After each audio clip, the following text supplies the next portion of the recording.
Okay, my God, dude. I'm just gonna record this with my voice because I don't feel like writing it up. Okay? I'm gonna put it on YouTube and I'm gonna link it to you. Okay? Because I tried writing this up. I tried starting to write it up. And I'm overwhelmed, okay? So I'm just gonna voice it. This is easier. You can listen. Please listen to the entirety of this video. Or stop it right now. Okay? I have good intentions at heart. I have good intentions for this company. Okay, we pump out quite a bit of product. We know that. We're working our friggin' butts off. Second shift can barely keep up. First shift does a decent job, and third shift, from my experience, I've only been there a week. A week and a couple days. My first 40-hour week was last week. Thank you for the opportunity to work for you, by the way. This is the highest wage I've ever earned. I'm very grateful with my $900 plus a week. Thank you. That being said, we can make this a little bit easier, in my opinion. Maybe a whole hell of a lot easier. Alright? I kind of use profanity. Don't hold it against me. Doesn't make me any less professional. Okay? I'm going to start with a little bit of a background. I went to Penn High School. I graduated in 2007. My name is Larry Green. I'm 32 years old. I'm going to be 33 in November. I'm going to be pacing around outside. It's late. I'm on third shift, so it's late at night. This is the best time for thinkers and doers.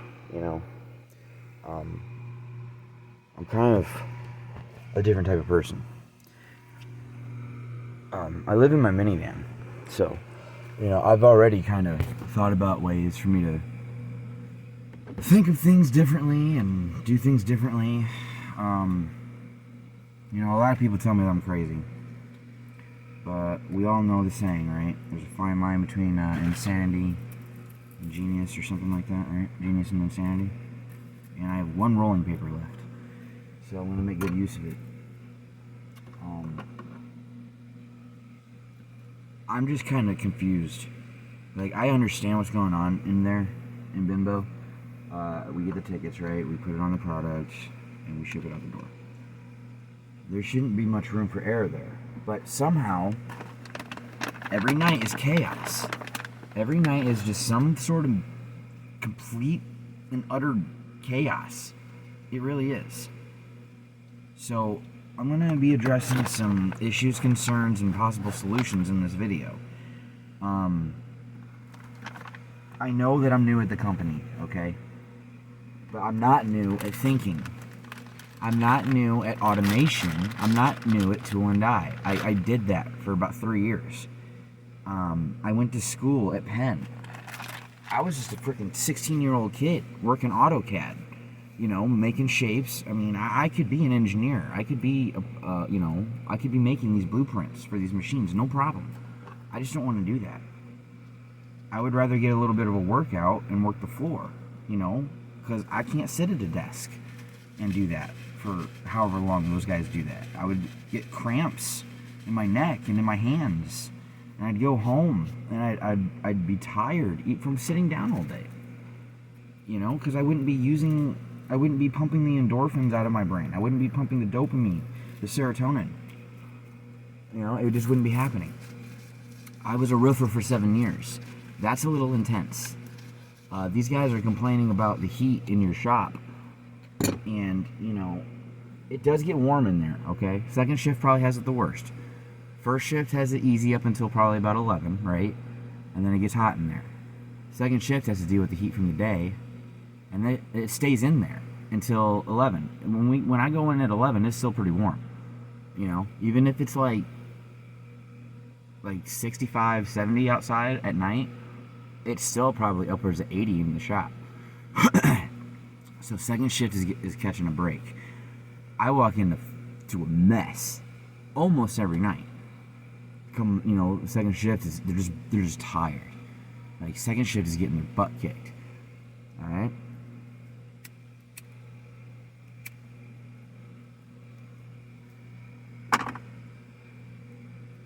We gotta be nicer to them.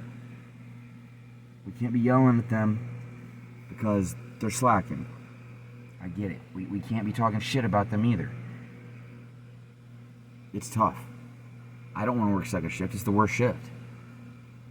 I like third because it's cool out. As I mentioned before, I'm living in my van.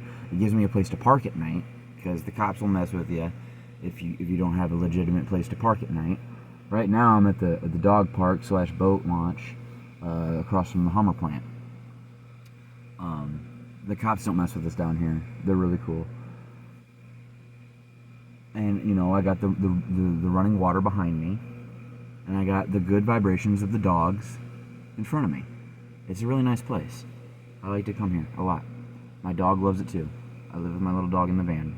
He absolutely loves going bye-bye every single day. I'm going to get to the good stuff, okay? I'm just having a little conversation. Just a little chit-chat with you. I'm glad we're having this chance to get to know each other. Maybe we can sit down and discuss.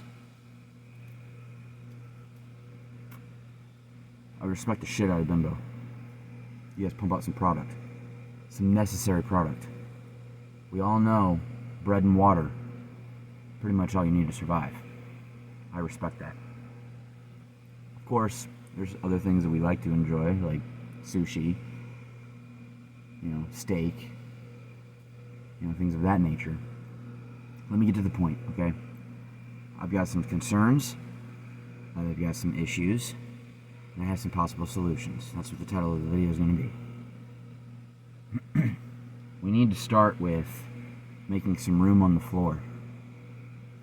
We've got a bunch of empty stacks. Like I said, I've only been there a week, so I don't know what you guys do with all those empty stacks. Maybe we get... I need to charge my phone. Hold on. Okay, I think it's charging. Hold on. Yeah, okay, we're good. We're charging. Alright, I don't want to get cut off halfway through the video. We're already 7 minutes in and I've barely even said anything. But, okay.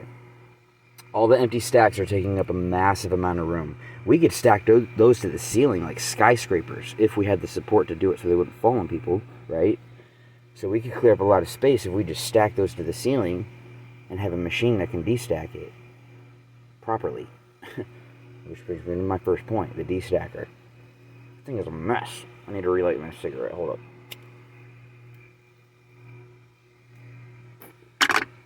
Okay, the destacker. Oh my gosh. Like I said, I did tool and die and automation. I built machines for Lippert. I loved doing that. They bought out our shop. Lippert bought out our shop. And they promised us, jobs for Lippert. So the owner did that. He jumped at the bit. He had cancer. He was on his way out anyway. He probably thought this was the best move financially in business for his family. Becoming part of a major corporation, Lippert. My God, Jason Lippert is like the richest man in like the whole tri-state area. Like, oh my God, you guys are rich as fuck. Anyway, we were building machines that made parts for the RVs. You know what Lippert does.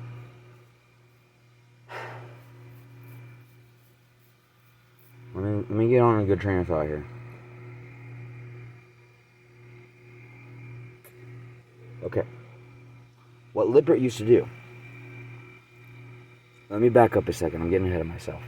The shop got bought out by Lippert because that's what the owner of the mini tool and die shop thought was going to be the best idea. Lippert promised us all jobs.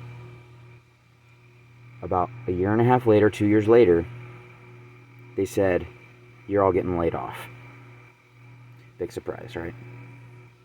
Well, they offered us all positions at their plants, working with these machines, doing production. All of those guys in there had massive skills, extreme skills that are lost to today's society. Those men have been doing that since probably around the 60s. They know what the hell they're doing. I walked into it because Dad got me the position there. Thank him. I thank God for that. I got the position at Lippert because Dad got into Lippert. Dad got me a job because I needed one. I learned how to do tool and die from all of them teaching me. Basically on the fly. Okay? I was shaping up the parts, and then I was giving them the parts that were shaped up and perfect, and then they would make, whatever the blueprint designed. We had engineers up top, like in the same damn building, making the blueprints for us. So they would send down the blueprints, right? We would grab the blueprints in the morning, prioritize them, and turn them from like blocks of steel, literal blocks of steel. Any specialized parts like servos and cylinders and all that, we would order, and then we would put that on the machine, like sensors, light screens, all that. Put that on the machine later. We would just outsource that because we didn't build that kind of stuff. But we did put it together. After the machine was built in our shop, we would tear it down as best we could and have Clover, move it. Most of the Lippert shops are done in Goshen, the ones that actually pump out like a lot of the parts. Okay, they've got some up here. They've got their corporate office right off 6. I'm sure you've seen their building. I know you have. Our building, our tool and die shop, was off of where Clear Vision is. Like it was like back behind Clear Vision. I love that job. I really did. I felt like such a badass at that job. But they cut us out, right? They gave us an option to be a production. I took it because I still needed a job. I was still like 26, I think, like 25, 26. So I still needed a job. I got a position, 3rd shift, working a CNC machine.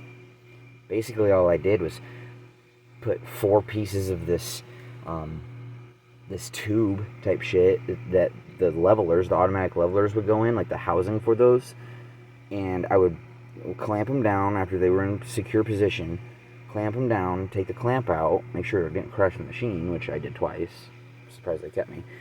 But then I would push a button and it would have a 17-minute cycle. I had 3 machines that I was running. I was getting good enough at it where I would have, as soon as I was done with one, I'd go over to the other one, not busting my butt, just, natural pace. Get one machine loaded, push the button, get to the next machine loaded, push the button, go to the next machine loaded, push the button. And then I would set up my parts for the next cycle. And then I'd still have like 12 minutes to look at my phone and text my girlfriend. Alright, that was a decent job. I was earning quite a bit. I quit that job because I kept racking up points. I lived in Osceola. I had to drive all the way to Goshen. Like, it was night shift. I wasn't used to night shift. Now I love night shift. It's great. It's cool at night. The people are pretty cool. The rules are a little bit more relaxed. I know. I'm sure you understand that. I know you know that. So I like that. I don't like being confined and constricted to a regimen where I don't have any free thinking. I still really don't over here because, why? I'm the new guy. They don't want to listen to the new guy, no matter what my resume says, no matter what I've done in my past. They know the job better than me, right? Well, I know processes. I know these machines. I'm learning PLC because I'm fixing these machines at your shop every day, every 5 minutes. So I'm learning how to do PLC. I don't know how to program the PLCs, but you know what? I'm pretty good with Windows. I don't really like Mac. Linux, I could probably learn it. It's open source, so anybody can program for it, which is really cool. But Windows machines, I built my computer. Like, I really understand computers. I would love to work with computers, but that's a story for another time. Getting back to your shop. Okay, well, we really need to talk about something. That D-stacker. That poor D-stacker is running its ass off. That servo cannot keep up. I don't know what's wrong with it. It's not zeroing properly. There's a sensor bad. or something, or it's got too much, like kinetic energy when it's spinning around. It's like every time it spins, it's like getting just a little bit more off center, a little bit more off zero every single time until it crashes, which it does. That's why they've got that lever down the line that trips when you got two baskets coming down because of the servo missed, right? Well, okay, look at this thing. Look at this machine. You visualize it in your head. It's got oscillating arms running on 2 cylinders that work like freaking robot arms, and they pick that shit up from the inside, and they twist it. The one goes, then it drops it down nice and easy, picks in its arms, then it picks up and it rotates, then it picks up and it rotates, then it all damn night, all damn day. We need to not work Saturday or Sunday. I know we got a lot of bread, but we were ahead on Breadline this last week, and they weren't. Bimbo wasn't running bread, but industrial staffing still worked. We lost money because you had to pay every one of those employees. Luckily, we had 5 call off. Anyway, we need to kind of set the bar a little higher on who we hire. No pun intended on the hire. But I was trying to train this guy. They had me training after 5 days. They had Katisha training. She's still wearing a yellow hat. Stanley trained me. He's good. Stanley's the man. He really is. But there were some things that he taught me that I'm kind of I don't doubt Stanley. Stanley is great at what he does. He can do most of everything in there. He should be wearing a green hat. We all know that. He should be wearing a green hat way before Tony. And why doesn't he? Because he's about 25, 26, something like that. Tony's good at morale boost. Tony's good at rallying the troops. He really is. Maybe you should work for HR.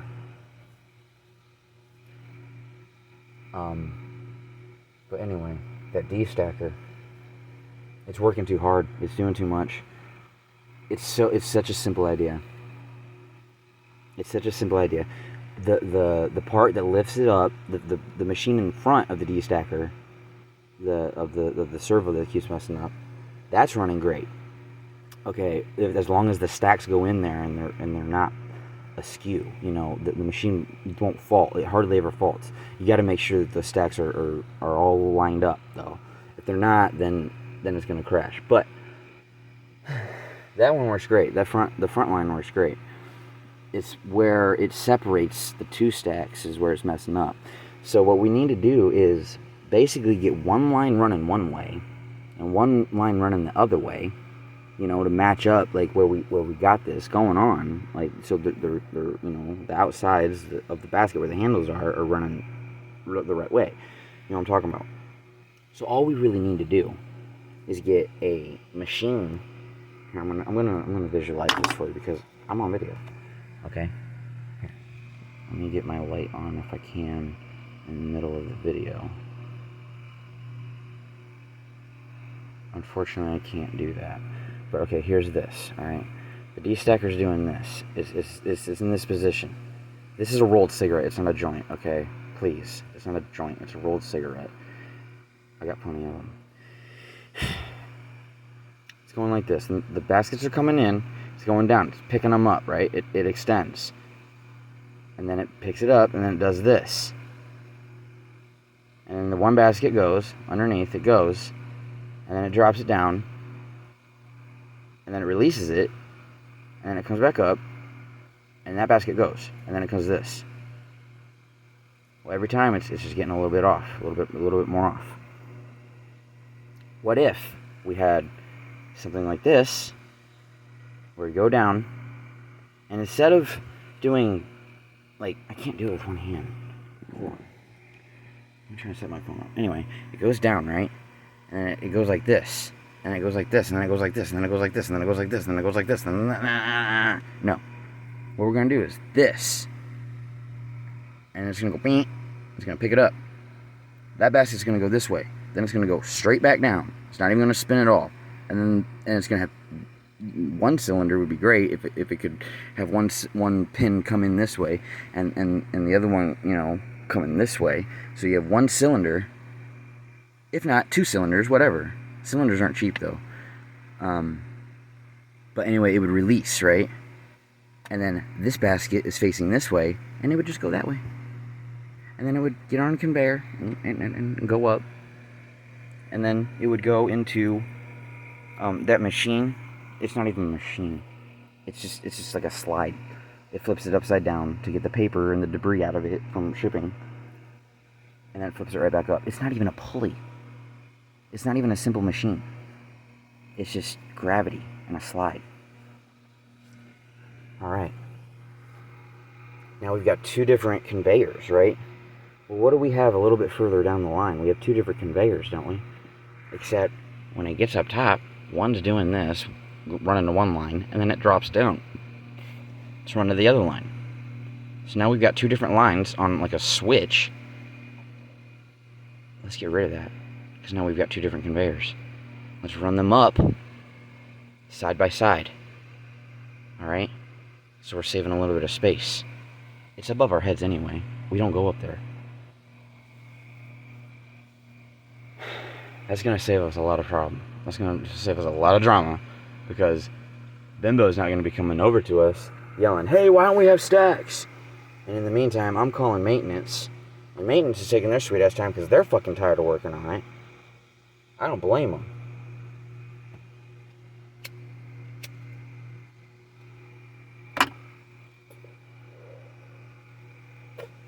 That's a majority of our problem solved on the D-stacker line.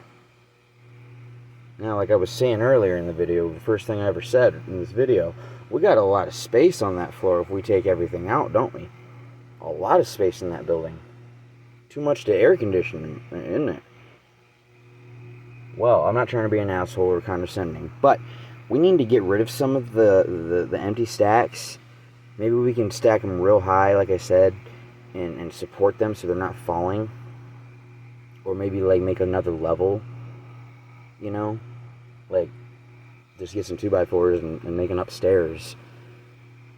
Because we have all that room of that ceiling. The ceiling is so high, and we're like little ants on the ground. Okay, we need to free up some space with all those empties. If we do that, then we have space on the floor for the partials and for the product that we have to put on the floor because it doesn't have a truck.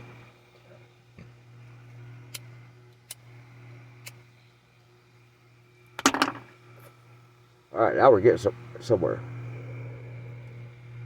Alright, so if we get some free space, then what can we do with all that space?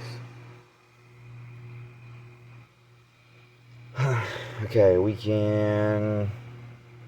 If you don't want to keep the stacks that are empty, then let's get rid of them. Let's sell them. I don't know if you can sell them. They got our name on them, so we're not going to be able to sell them. We can recycle them more than likely. It looks like it's pretty thick plastic. We can recycle them. I don't know why you keep all of them. If there's a reason, then okay. But we need to put them on like another level in reserve so they're out of our way, because there's so much unnecessary clutter. It's just really hindering production. So what we need to do is get rid of the stacks and have our partial section. We need one partial section for all lines, because we can mix the products. So we need a partial section for the bread line and the bun line and the muffin line. All of that can go in one partial section. We need a bigger partial section with 7 sections in it, one for each day, right? Now sometimes we're going to have like a Monday. I haven't run into this, but I imagine it does happen. A Monday for this week and a Monday for the next week. If that doesn't happen, if the bread goes bad before then that makes it a little bit easier for us even. So we have 7 sections, one for each day. A big enough section for each day for 2 rows, because sometimes we get a lot, right? And sometimes we got like a partial of 1 and it takes up space. Well, we can organize that a little bit, and we can get 2 rows for each day, and then We could even organize it by destination if you wanted to. I don't think that's necessary, but if you want to do that, then it would make it even better. Okay? But we can stack, the like product together. How hard would it be to get another stacker just for the partials? Right? Because what we do right now is we get those partial tickets, and every person that's training me says do the partials first. Okay, well that confuses me, because I've got stuff coming off the line that they need. They don't need the partials. So the docks need to get filled. We got full stacks coming down hot when it's running good, and when we're understaffed, we get overwhelmed. When there's only one person on the bread line, that person's working their butt off. I was doing that while I was training. I was training and running the bun line, because my trainee was being insubordinate. Go figure. Because he thought he knew what he was doing. Well, I thought he knew what he was doing too. So I kind of gave him some freedom. I was telling him, okay, scan the ticket, let's get this done. Let's go. You know what you're doing. This is like your 3rd or 4th day training. Let's go, bro. Well, office comes up to us when we were doing some overrun, or we were changing product or something. We went to the office, to get a ticket, some more tickets. And she wrote down on a piece of paper that we were missing 5 tickets. 2 of them were partials. 3 of them were lost. Now, I told him, just like everybody told me, and I'm sure everybody else told him as well, to scan those tickets twice to make sure they're in. So they're no longer in bulk and they're produced. He was refusing to do it. I couldn't make him do it. I'm like, you need to scan these twice. It's unnecessary. No, it's alright, bro. It'll be alright. No, man. Scan it twice. Make sure that shit's in there.